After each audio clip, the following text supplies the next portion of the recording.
김상조 위원장을 임명했고요. 그러면서 이렇게 얘기했습니다. 국민 눈높이에서 통과된 것이다. 자, 한 달 좀 지났네요. 이제 한 달 열흘 정도 됐는데 과연 국민들 여론은 어떤지 한번 살펴보겠습니다. 박시영 윈지코리아 컨설팅 부대표 나오셨습니다. 안녕하십니까? 네, 반갑습니다. 박시영입니다. 이게 여론조사가 이 인사 관련해서 몇 번 있었잖아요. 예. 그렇죠. 한 세 군데에서 결과가 발표됐습니다. 근데 제가 이제 특이하다고 경향성이라고 할까요? 보면은 처음에는 이제 강경화 후보가 가장 논란이었기 때문에 강경화 후보에 대한 물론 뭐 여론조사 기관들마다 기법이 달라서 똑같이 비교할 수는 없지만 처음에는 강경화 후보에 대해서 언론에서도 그렇고 야당에서도 그렇고 집중적으로 문제 있다라고 공세를 취하고 그게 이제 나쁜 여론, 그러니까 임명하지 않는 게 좋겠다. 근데 이제 청문회 거치면서 본인의 해명 그리고 나서 이제 그 사람들이 직접 찾아보기도 하고 그러면서 여론이 점점 좋아지는 방향으로 바뀌고 있는. 네. 맞죠? 제가 파악한 게. 네, 맞습니다. 지금 한국 리서치가 한국일보하고 7일날 8일날 조사한 게 있었고요. 네. 그 다음에 이제 9일날 10일날 KSY가 조사한 게 있었고 리얼미터가 9일날 조사한 게 있었습니다. 네. 근데 이제 직접적으로 비교하기 좀 뭐한 게 한국 리서치와 한국일보는 조사 방식이 좀 달랐습니다. 그러니까 질문 방식이 다른 거죠. 나머지 두 군데에서는 임명에 동의해야 하느냐 마냐 이렇게 물었고 한국 리서치 같은 경우는 자질이나 도덕성을 갖췄느냐 못 갖췄느냐 좀 보기가 좀 달라서 직접 비교하기는 좀 그렇습니다. 그렇죠. 네. 그래서 한국 리서치의 경우에는 이제 찬반이 좀 엇비슷하게 많이 나왔었죠. 그리고 무응답이 한 30% 가까이 나왔었고요. KSY나 리얼미터의 결과를 보면 긍정적인 여론이 훨씬 높습니다. 네. 경향성은 시간이 지나면서 참 큰 문제가 있는 줄 알았는데 문제가 없는 것은 아니나 뭐 이 정도면 그 후보로 임명해도 큰 문제, 그러니까 임명을 해도 그렇게까지 결정적이지는 않은 거 아니냐 이렇게 여론을 바뀌어가는 과정이었던 것 같아요. 네. 특히 이제 김상조 후보의 경우는 뭐 여론이 그닥 나쁘지가 않았습니다. 계속 우호적이었다 더 좋아졌죠. 청문회를 거치면서 많은 의혹들 신상 털기식 의혹 제기가 많았지 않습니까? 청문회에서 그것들이 많은 부분 해소가 됐고 또 능력과 자질에 대해서 잘 검증이 됐다라는 검증이 된 것을 보여줬죠. 준비된 후보라는 걸 보여줬기 때문에 워낙 대응을 잘했어요. 예, 워낙 대응을 잘했죠. 그래서 김상조 후보의 경우는 상당히 찬성률이 높고요. 다만 이제 강경화 후보의 경우에는 청문회에서 본인이 가지고 있는 걸 다 보여주진 못했죠. 예, 그러다 보니까 논란이 계속 좀 지속이 됐는데 위안부 할머니들, 피해자 할머니들의 지지선언 그리고 전직 외교부 장관들의 지지선언 이런 것들이 좀 잇따르면서 외교부 노조 지지선언 예, 그리고 실질적으로 굉장히 파격적인 인사 아닙니까? 예, 이런 그런 상징성도 있고 무엇보다 이렇게 후보들이 대응한 것도 있고요. 두 번째는 야당의 책임도 큽니다. 그래요. 야당에서 반대를 위한 반대한다. 이런 어떤 인식들이 강하기 때문에. 그 야당의 짜증난 거죠. 전략적 전술적 실패예요. 그렇죠. 뭐 이번에도 저는 이제 자유한국당이 혹은 바른정당이 뭐 꼭 그 당의 공식 입장이어서 그런지 모르겠는데 어쨌든 현재 언론을 통해서 드러난 반대의 어떤 명분, 워딩이 독재 이런 거 등장하잖아요. 네, 그렇죠. 이게 공감대를 얻어낼 수가 없거든요. 네. 그리고 지금 잘 아시겠지만 인수위 없는 상황에서 한 달을 막 지났는데 허니문 기간이고 대통령 지도 역대 최고치를 기록하고 있습니다. 이런 세 가지 요소가 있는 거죠. 대통령에 대한 전폭적 지지 흐름, 야당에 대한 태도에 대한 못마땅함, 그리고 후보자가 청문회에서 보여준 어떤 모습들, 그리고 그 뒤에 지지선언이 잇따른 어떤 이런 것들이 맞물리면서 지금 긍정적인 여론이 상당히 높아지고 있습니다. 여론이 개선돼 있는 거죠. 그리고 또 한 가지는 이제 굉장히 과거와는 유권자 그 패턴이, 그 행동 패턴이 달라진 것이 어떤 특정 정치 상황에 대해서 아무래도 이제 최근에 촛불을 겪고 그리고 본인들의 힘으로 직접 대통령을 탄핵하고 그리고 새로운 대통령을 탄생시키기까지 이 과정 전체를 본인들이 직접 매일매일 지켜봤잖아요. 참여도 엄청나게 높아요. 그래서 청문회 영상을 당일날 바로 보지 못하더라도 나중에라도 찾아보는 사람들이 엄청나게 늘어났습니다. 그렇죠. 그러다 보니까 확인하는 거예요, 본인이 직접. 예전에는 언론에서 논란이 크게 됐다, 문제가 됐다고 하면 그렇게 받아들이고 끝났는데 지금은 직접 확인하거든요. 뭐 이 정도면 아니지 않아? 그러면서 여론이 개선되어 가는 부분도 좀 있습니다. 그렇죠. 이게 정치 효능감이라고 하는데요. 내가 참여했을 때 세상이 어떻게 바뀔 수 있다라는 그런 확신들이 굉장히 중요한데 그게 이제 촛불시에서 보여줬고요. 또 대통령 선거에서 그분들이 정권 교체를 바랬기 때문에 그것들을 확인하면서 지금 이제 정치에 대한 관심 같은 경우 굉장히 높아져 그렇죠. 있습니다. 내가 움직이면 실제 바뀔 수 있다는 네. 증거를 최근 거의 7, 8개월간 연속으로 봤기 때문에 네. 사람들이 예를 들어 시정연설의 동영상을 찾아본다는 건 과거에 상상할 수 없었어요. 그거 왜 봅니까? 뭐하러 봐요? 예. 했겠거니 했지. 근데 지금은 그런 영상 계속 찾아보거든요. 그렇죠. 그러면서 이때 이 말은 내가 동의가 안 되네 혹은 이거는 굉장히 잘했네 이러면서 언론을 통해서 간접 정보를 얻는 게 아니라 다이렉트로 정보를 취득해가지고 자기가 평가를 내려요. 그렇죠. 그리고 그런 사람 숫자가 많습니다. 아주. 네. 그리고 특히 이제 거기에는 대통령이 5.18 메시지부터 시작해서 현충일 때 그 메시지도 굉장히 감동적이었고요. 그런 어떤 과정들을 겪으면서 이 놓치고 있으면 주변 사람들 이야기하다가 뒤처지는 느낌이 들기 때문에. 그러니까요. 예. 관심 많이 갖고 과거에 있죠.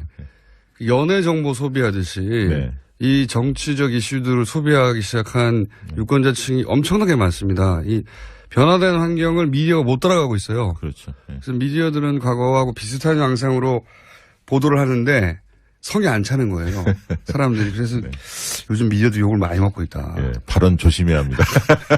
체크해서. 예. 자, 전반적으로 그러면 한 달 취임부터 지금까지 한 달 한 열흘 가까이 지난 동안에 문재인 정부에 대한 지지율의 어떤 변화랄까요? 이건 어떻습니까? 국정 지지도는 크게 변화한 것 같지는 않아요. 갤럽에서 조사가 뭐 84, 82 계속 그렇게 나오지 않습니까? 그다음에 이제 리얼미터나 이런 데에서는 79까지도 나왔고 또 KSY는 89%까지도 89는 정상적이지 않아요, 이거. 예, 굉장히 아무튼 역대 최고치를 기록하고 있는데 아무래도 이제 이 청문회 이 과정을 통해서 이제 어쨌든 김상조 임명을 강행했고 또 강경화 내정자 후보자의 경우에도 강행할 그 뜻이 있음을 그 표명을 분명히 했고 했죠. 분명히 했고 금주내에 아마 처리할 가능성이 있어 보이죠. 그렇다면 이제 상당히 야당과의 냉각기는 불가피하고 대치전선이 굉장히 가파를 텐데요. 일부 조정은 조금 있을 수는 있습니다. 그러다 보면 다만 이제 민주당 지지도 워낙 높기 때문에 50%를 넘어가고 있기 때문에 쉽게 그 국정 지지도 또한 일부 조정은 있겠지만 급격하게 빠지지는 않을 것 같고요. 특히 6월 말에 있는 그 한미 정상회담 그런 경우에는 정상회담의 경우에는 잘 치르면 지지도 오르게 돼 있습니다. 거의 모든 정상회담은 플러스 요인이죠. 예, 플러스 박근혜 요인이죠. 전 대통령도 항상 그랬어요. 네, 특히 또 대통령 물론이고 강경화 장관이 지명이 됐을 경우에 어떤 활동을 하느냐에 따라서 굉장히 또 우호적 정서가 형성될 수 있기 때문에 그건 그런 측면들을 여러 가지 고려했을 때 6월 말까지 지지도가 크게 출렁일 가능성은 없다. 소폭 하락 내지 뭐 정체 이렇게 될 것 같습니다. 유지된다고 봐야겠죠. 정체보다는. 예. 6월 말에 근데 또 정상회담이 있으니 뭐 약간 소폭 하락했다 하더라도 다시 많이 할 것 같고. 네. 그러면 사실 대통령이 취임하고 나서 한 달 이내에 이런 인사 문제를 거치면서 보통 지지율이 추락하기 시작하거든요. 그렇죠. 과거의 전례를 네네. 보자면.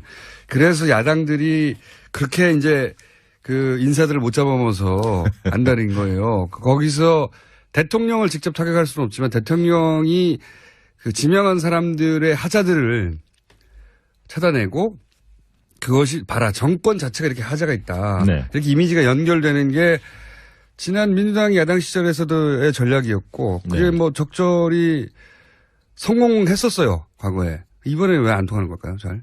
그러니까 지금 이제 대선이 끝난 지 한 달밖에 되지 않았습니까? 네. 안 되지 않았습니까? 그리고 대선에 대해서 격차 굉장히 컸잖아요. 네. 사실. 그런데 야당의 모습을 보면 어떤 당 내부의 그 분란의 소지를 차단하고 이완된 지지층을 결속시키기 위해서 대통령의 정부 여당을 때리는 거거든요, 사실은. 그 임진왜란인데 일본에서 내부에 문제가 있을 때 예. 이제 그러다 보니까 국민들이 볼 땐 지금 좀 반성하고 쇄신 작업을 해야 할 때인데 야당을 볼 때는 그런 모습이 좀 안 보인다는 거죠. 사실 이제 그러다 보니까 야당에 대해서 어떤 아까 얘기했던 인사 문제에 대해서 전략도 좀 잘못됐죠. 모두 반대하는 느낌이 들지 않았습니까? 모조리 다 환자는. 예. 그러다 보니까 발목 잡기로 비춰진 측면도 있고요. 이러다 보니까 국민들이 볼 때는 지금은 문재인 대통령한테 좀 힘을 실어줘야 할 때가 아닌가 이렇게 좀 보고 있는 것 같습니다. 저는 야당이 이게 그 독재 얘기 나오면서 이게 너무 게으른 워딩이다라고 생각했는데 야당의 힘은 사실 여론이거든요. 그렇죠. 예. 그 법적인 권한은 대통령에게 있지만 대통령이 청문회 채택 안 되더라도 모조리 다 임명할 수 있지만 가끔 가다가 낙마시키는 경우가 있거든요. 지금까지 한 두세 명 정도 된 것 같은데 제 기억에. 네. 청문회가 있은 이후로 청문회 보고서 채택 안 됐는데도 대부분은 다 임명했고 낙마한 경우가 두세 번 정도 있는데 그때는 여론이에요. 여론의 힘. 그렇죠. 국민 여론이 반대를 하면 그렇죠. 대통령이 고집하기가 굉장히 곤혹스러운데. 왜냐하면 그 사람을 임명해버리면 그 사람은 임명되지만 본인의 지지율이 떨어지니까. 그렇죠. 근데 지금의 경우는 그렇지 않다는 거죠. 그게 야당이 잘못하고 있다는 겁니다. 그렇죠. 자기들끼리 화낼 게 아니라 사람들에게 같이 화낼 수 있도록 이유를 설명하고 끌고 가서 결국은 압박을 해야 되는데 갑자기 독재다 그러고 튀어나가니까 네. 그리고 사실 김상조 무슨 소리야 이렇게 되는 거죠. 김상조 후보자의 경우에는 국민적 지지도 높았지만 재벌 저격수 그런 측면에서 그 공정과 정의가 시대 정신이었고 재벌 개혁을 해야 한다는 국민 여론이 높았기 때문에 가장 적임자라고 본 건데 거기서부터 발목을 잡으니까 국민들이 동의하지 않는 거죠. 야당을 안 해본 기간이 너무 오래돼서 그런지 좀 답답해. 잘 못 싸운다. 이게 독재가 벌써 튀어나오면 앞으로 어떡하려고 그러나. 다른 어딘이 없잖아요. 전쟁이라고 그래야 되나? 앞으로는 기아. 그러니까 지금 이렇게 되다 보니까 여당, 야당, 여야 전선이 형성되기보다는 야당하고 국민 간의 전선이 형성되는 느낌도 듭니다. 그러니까 국민들이 그만큼 짜증나 있는 거죠. 정부가 지금 여론을 자기들 편으로 못 만들다 보니까 네. 거꾸로 여론과 맞서게 되고 대통령하고 혹은 정부하고 각을 세워야 되는데 대중 여론하고 각을 세우게 되는 꼴이 돼버렸어요. 네. 굉장히 최악이거든요. 이렇게 되면. 그렇죠. 근데 이제 이런 흐름이 지방선거까지 지속될 수도 있습니다. 예를 들면 국민의당의 입장에서는 지방선거에서 호남에서 뭔가 승리를 통해서 다시 일어서는 계기를 만들어야 할 텐데 이제 그렇기 때문에 그 전까지는 흔히 말해서 정부 여당과 대치 전선을 어느 정도 형성할 가능성이 상당히 큽니다. 부분적으로는 협치도 하겠지만 근데 이 협치라는 게 대통령만 노력한다고 되는 게 아니지 않습니까? 야당도 받아들일 자세가 필요한데 그런 점에서는 아무튼 뭐 한두 달 내에는 상당히 냉각기가 불가피하다 이렇게 보입니다. 시간이 없어서 너무 짧으네. 아까 원포인트 번개불이 너무 길어지는 바람에 시간이 확 줄어드는데 자유한국당 홍준표 대표 되나요? 될 것 같은데요? 요거 이제 그러면 검증하는 것으로. 됩니까? 될 것 같습니다. 박시영 윈지코리아 컨설팅 부대표였습니다. 공세를 취하고 그게 이제 나쁜 여론, 그러니까 임명하지 않는 게 좋겠다. 근데 이제 청문회 거치면서 본인의 해명, 그리고 나서 이제 사람들이 직접 쳐다보기도 하고 그러면서 여론이 점점 좋아지는 방향으로 바뀌고 있는. 네. 맞죠? 제가 파악한 게. 네, 맞습니다. 지금 한국 리서치가 한국일보하고 7일날, 8일날 조사한 게 있었고요. 네. 그 다음에 이제 9일날, 10일날 KSY가 조사한 게 있었고, 리얼미터가 9일날 조사한 게 있었습니다. 네. 근데 이제 직접적으로 비교하기 좀 뭐한 게, 한국 리서치와 한국일보는 조사 방식이 좀 달랐습니다. 그러니까 네. 질문 방식이 다른 거죠. 나머지 두 군데에서는 임명에 동의해야 하느냐, 말아야 하느냐. 네. 이렇게 물었고, 한국 리서치 같은 경우는 자질이나 도덕성을 갖췄느냐 못 갖췄느냐 네. 좀 보기가 좀 달라서 직접 비교하기는 좀 그렇습니다. 그렇죠. 네. 그래서 한국 리서치의 경우에는 이제 찬반이 좀 엇비슷하게 많이 나왔었죠. 네. 그리고 무응답이 한 30% 가까이 나왔었고요. 네. KSY나 리얼미터의 결과를 보면 김상조 위원장을 임명했고요. 그러면서 이렇게 얘기했습니다. 국민 눈높이에서 통과된 것이다. 자, 한 달. 좀 지났네요. 이제 한 달 열흘 정도 됐는데 과연 국민들 여론은 어떤지 한번 살펴보겠습니다. 박시영 윈지코리아 컨설팅 부대표 나오셨습니다. 안녕하십니까? 네, 반갑습니다. 박시영입니다. 이게 여론조사가 인사 관련해서 몇 번 있었잖아요. 네. 그렇죠? 한 세 군데에서 결과가 발표됐습니다. 근데 제가 이제 특이하다고 경향성이라고 할까요? 보면은 처음에는 강경화 후보가 가장 논란이었기 때문에 강경화 후보에 대한 물론 여론조사 기관들마다 기법이 달라서 똑같이 비교할 수는 없지만 처음에는 강경화 후보에 대해서 언론에서도 그렇고 야당에서도 그렇고 집중적으로 문제 있다라고. 네. 외교부 장관들의 지지선언 이런 것들이 좀 외교부 잇따라오면서 노조 지지선언. 예, 그리고 실질적으로 굉장히 파격적 인사 아닙니까? 예, 이런 그런 상징성도 있고 무엇보다 이렇게 후보들이 대응한 것도 있고요. 두 번째는 야당의 책임도 큽니다. 그래요. 야당에서 반대를 위한 반대한다 이런 어떤 인식들이 강하기 때문에 그 야당의 짜증난 거죠. 전략적 전술적 실패예요. 그렇죠. 뭐 이번에도 저는 이제 자유한국당이 혹은 바른정당이 뭐 꼭 그 당의 공식 입장이어서 그런지 모르겠는데 어쨌든 현재 언론을 통해서 드러난 반대의 어떤 명분, 워딩이 독재 이런 거 등장하잖아요. 네, 그렇죠. 이게 공감대를 얻어낼 수가 없거든요. 네. 그리고 지금 잘 아시겠지만 인수위 없는 상황에서 한 달을 막 지났는데 허니문 기간이고 대통령 지도 역대 최고치를 기록하고 있습니다. 이런 세 가지 요소가 있는 거죠. 대통령에 대한 전폭적 지지 흐름, 야당에 대한 태도에 대한 못마땅함, 네. 그리고 후보자가 청문회에서 보여준 어떤 모습들, 그리고 긍정적인 여론이 훨씬 높습니다. 네. 경향성은 시간이 지나면서 참 큰 문제가 있는 줄 알았는데 문제가 없는 것은 아니나 뭐 이 정도면 그 후보로 임명해도 큰 문제, 아니 그러니까 임명을 해도 그렇게까지 결정적이지는 않은 거 아니냐 이렇게 여론을 바뀌어가는 과정이었던 것 같아요. 네. 특히 이제 김상조 후보의 경우는 뭐 여론이 그닥 나쁘지가 않았습니다. 계속 우호적이었다 더 좋아졌죠. 청문회를 거치면서 네. 많은 의혹들 신상 털기식 의혹 제기가 많았지 않습니까? 청문회에서 그것들이 많은 부분 해소가 됐고 또 능력과 자질에 대해서 잘 검증이 됐다라는 검증이 된 것을 보여줬죠. 준비된 후보라는 걸 보여줬기 때문에 워낙 대응을 잘했어요. 예, 워낙 대응을 잘했죠. 그래서 김상조 후보의 경우는 상당히 찬성률이 높고요.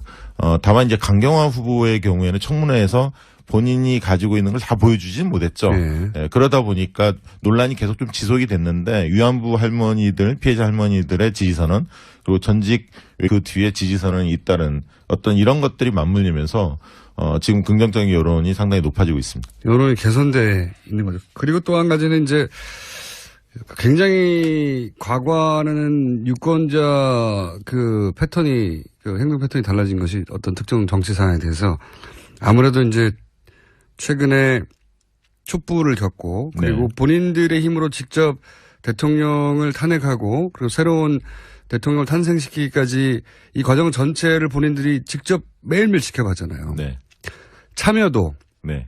엄청나게 높아요. 그래서 청문회 영상을 당일날 바로 보지 못하더라도 나중에라도 찾아보는 사람들이 엄청나게 늘어났습니다. 그렇죠. 그러다 보니까 확인하는 거예요, 본인이 직접. 네. 예전에는 언론에서 논란이 크게 됐다, 문제가 됐다고 하면 그렇게 받아들이고 끝났는데 지금은 직접 확인하거든요. 그렇죠. 뭐 이 정도면 아니지 않아? 그러면서 여론이 개선되어 가는 부분도 좀 있습니다. 그렇죠. 네. 이게 정치